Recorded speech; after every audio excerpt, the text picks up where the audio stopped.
بصراحة مش هنقدر ننكر الدنيا ضغطة وسريعة ومهووسة بالإنجاز بشكل مبالغ فيه، صح؟ بس وسط كل الدوشة دي اكتشفت إن مفيش حاجة اسمها صح مطلق أو غلط مطلق. الموضوع كله نسبي، بيعتمد على أنت عايز تروح فين، عايز تعيش إزاي، طريقة تفكيرك إيه.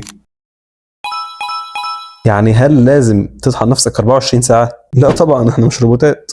طب هل ينفع تبقى عايش عالة وضميرك مرتاح؟ برضه لا. فالحل فين؟ الحل في الكلمة اللي ممكن تبان سهلة بس الحقيقة هي أصعب حاجة، هي التوازن. إنك تشتغل على نفسك وتجتهد بس من غير ما تموت نفسك، وإنك تريح وتاخد وقتك بس من غير ما تكون عالة.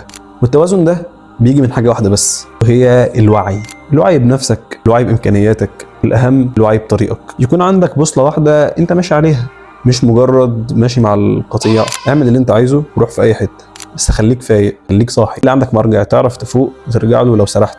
ما تمشيش اللي هو لا إنتاجية عمياء ولا كسل مميت. خليك واعي، امشي بخطواتك أنت. وقولي في الكومنتات إزاي بتحاول تلاقي التوازن ده في يومك.